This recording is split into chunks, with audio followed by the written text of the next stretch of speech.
Hi అందరికీ welcome back to my channel. ఈరోజు వీడియోలో టేస్టీ సాంబార్ రెసిపీ చూపించబోతున్నాను. అది కూడా బెంగళూరు వంకాయతో.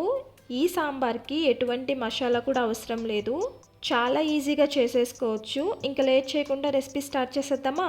ముందుగా పప్పును ఉడకబెట్టుకోవడానికి అరకప్పు వరకు కందిపప్పును తీసుకొని నీట్గా 2-3 సార్లు కడిగి మనం ఏ కప్పుతో అయితే కందిపప్పును తీసుకున్నామో అదే కప్పుతో 3 కప్పుల వరకు వాటర్ యాడ్ చేసి అలానే 1/2 టీ స్పూన్ పసుపు కూడా వేసి కాసేపు పక్కన పెట్టుకుందాం. ఇప్పుడు పులుపు కోసం నిమ్మకాయ సైజ్ అంతా చింతపండును తీసుకొని దాంట్లో డస్ట్ ఏమైనా ఉంటే పోయేలా ఒకసారి వాష్ చేసి నీళ్ళు పోసి నానబెట్టుకోవాలి. పప్పు ఇలా ఒక 20 నిమిషాలు నానిన తర్వాత కుక్కర్ మూత పెట్టి 3 లేక 4 విజిల్ వచ్చేంత వరకు ఉడికించుకుందాం. పప్పు ఉడికేలోపు మనం వెజిటేబుల్స్ని కట్ చేసి పెట్టుకుందాం. ఈ సాంబార్ కోసం నేను ఇక్కడ ఒక పెద్ద సైజ్ బెంగళూరు వంకాయని తీసుకుంటున్నాను.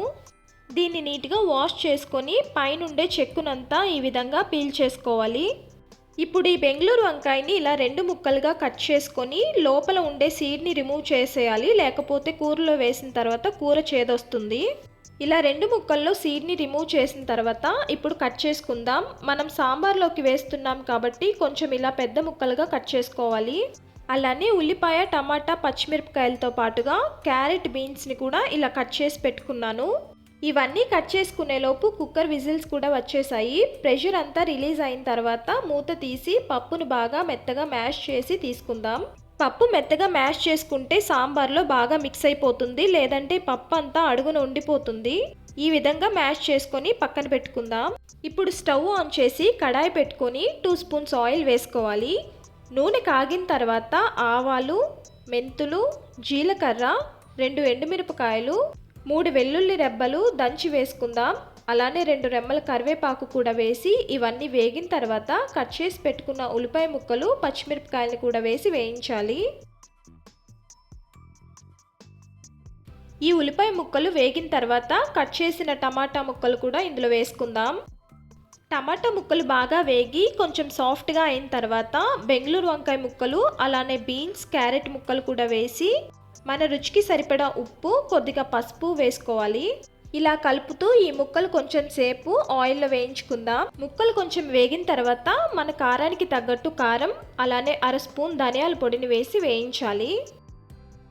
2 నిమిషాలు కారం పచ్చివాసన పోయేంత వరకు వేగిన తర్వాత ముక్కలు ఉడకడానికి సరిపడా నీళ్ళను వేసుకుందాం. నేను ఇక్కడ 1 కప్పు నీళ్ళను వేసుకుంటున్నాను. ఇప్పుడు ఒకసారి కలిపి మూత పెట్టి ముక్కల్ని ఉడికించుకుందాం. ఒక 5 నిమిషాలు మీడియం ఫ్లేమ్లో ఉడికించుకున్న తర్వాత మూత తీస్తే ముక్కలు బాగా 70-80% ఉడికిపోయాయి. ఇలా ఉడికిన ముక్కల్లో ఇప్పుడు మనం నానబెట్టిన చింతపండు నుంచి తీసిన పులుసుని ఇందులో వేసుకోవాలి. పులుపుని బ్యాలెన్స్ చేయడానికి కొద్దిగా బెల్లం కూడా వేసుకుందాం. ఇప్పుడు ఒకసారి కలిపి పులుసును బాగా మరిగించాలి. పులుసు బాగా 2-3 నిమిషాలు మరిగిన తర్వాత మనం మ్యాష్ చేసి పెట్టుకున్న పప్పుని ఇందులో వేసి అలానే కొద్దిగా వాటర్ యాడ్ చేసుకుందాం. సాంబార్ పలుచగా కావాలంటే వాటర్ కొంచెం ఎక్కువ వేసుకోండి. సాంబార్ చిక్కగానే ఉండాలంటే వాటర్ కొద్దిగా వేసుకుంటే సరిపోతుంది. ఇప్పుడు ఒకసారి కలుపుకున్న తర్వాత టేస్ట్ చూసి ఉప్పు, కారం సరిపోకపోతే ఈ స్టేజ్లో అడ్జస్ట్ చేసుకోండి. ముక్కలన్నీ బాగా ఉడికి సాంబార్ కూడా మరిగి చిక్కబడిన తర్వాత ఫైనల్గా కొత్తిమీర వేసుకొని కలిపి స్టవ్ ఆఫ్ చేసుకుంటే మన వేడివేడి బెంగళూరు వంకాయ సాంబార్ రెడీ అయిపోయింది. మీరు కూడా ఈ సాంబార్ రెసిపీని ఇంట్లో ట్రై చేసి ఎలా వచ్చిందో కామెంట్స్లో చెప్పండి. అలానే వీడియో నచ్చితే లైక్ చేసి మీ ఫ్యామిలీ ఫ్రెండ్స్ కూడా షేర్ చేయండి. ఇలాంటి మరిన్ని మంచి రెసిపీస్ కోసం ఛానల్ని సబ్స్క్రైబ్ చేసుకోవడం మర్చిపోవద్దు. Thank you for watching.